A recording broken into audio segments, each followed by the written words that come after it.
কিরে, পায়ে 2 টাকার স্যান্ডেল, গায়ে কুচকানো শার্ট, তোর এই ভার্সিটিতে ঢুকার ভিসা কে দিল রে? তোরা এভাবে কেন বলতেছিস? আরে শুনি না, তুই থাকস কই? আমার বাসা ভাই পাশের বস্তিতে। এটা হচ্ছে প্রাইভেট ইউনিভার্সিটি, এখানে স্মার্ট আর রিচ কিডরা পড়তে আসে। আর তোর মতো আবুল ইউনিভার্সিটিতে চান্স কেমনে পাইলি?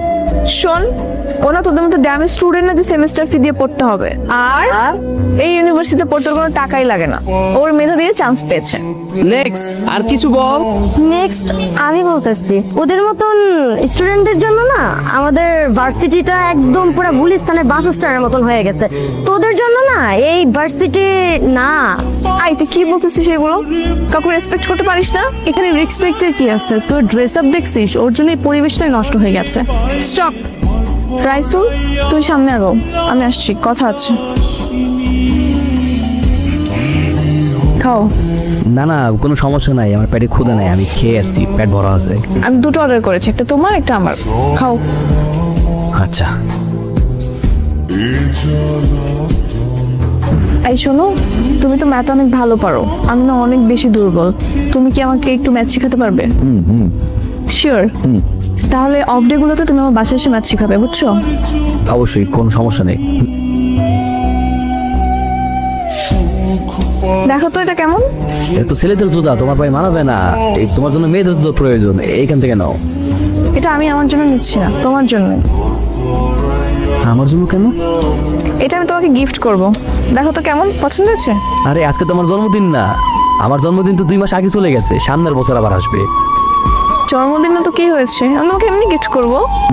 না না না, গিফটের দরকার নাই, সমস্যা নেই। গিফট নিবা না? আচ্ছা ঠিক আছে, কালকে থেকে তো তুমি আমাকে টিউশন করাবে, সেই টিউশনের অ্যাডভান্স পেমেন্ট হিসেবে তোমাকে আমি গিফট করবো। এবার নেবে? মানে? মানে তুমি কালকে থেকে আমাকে ম্যাথ পড়াবে, তো সেটার অ্যাডভান্স পেমেন্ট হিসেবে তোমাকে আমি একটা গিফট করবো, বুঝছো? দেখো পায়ে পরে দেখো, আগে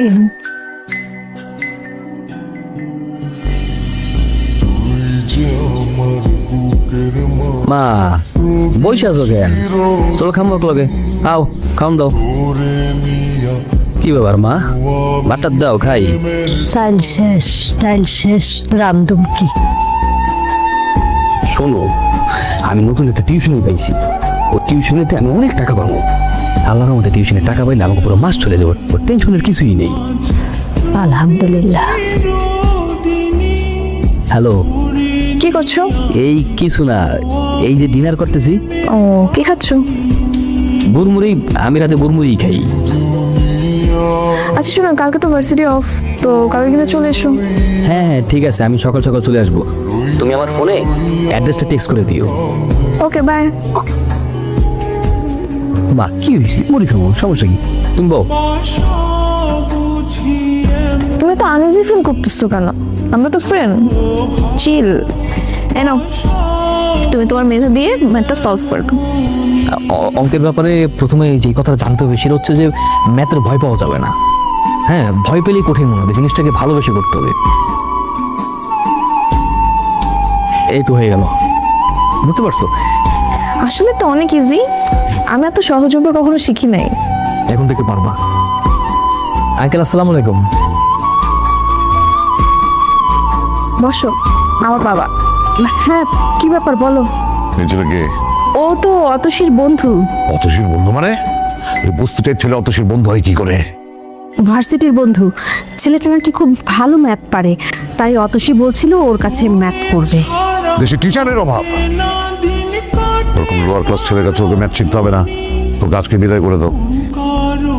আস্তে কথা বলো না, শুনতে পাবে তো। শুনো শুনো, বলনি কোন একটা বস্তির ছেলেকে তোমরা ঘরের ভেতরে ঢুকিয়েছো, মানুষজন দেখলে আমার মান সম্মান থাকবে? আচ্ছা চিল, বাদ দাও। এরপর আমরা কিভাবে করতে পারি এটা? আসলে হয়েছে কি বাবা, অতসীর বাবা ওর জন্য একটা আগে থেকে টিচার ঠিক করে ফেলেছেন। আমি আর অতসী জানতাম না, উনি আবার কলেজের প্রফেসর, উনি কাল থেকে ওকে পড়াতে আসবে। এখন তুমি কাল থেকে তোমার না আসলেও চলবে। ঠিক আছে, কোনো সমস্যা নেই, আমি কালকে থেকে আর আসবো না। আচ্ছা ঠিক আছে বাবা, নাস্তা করো।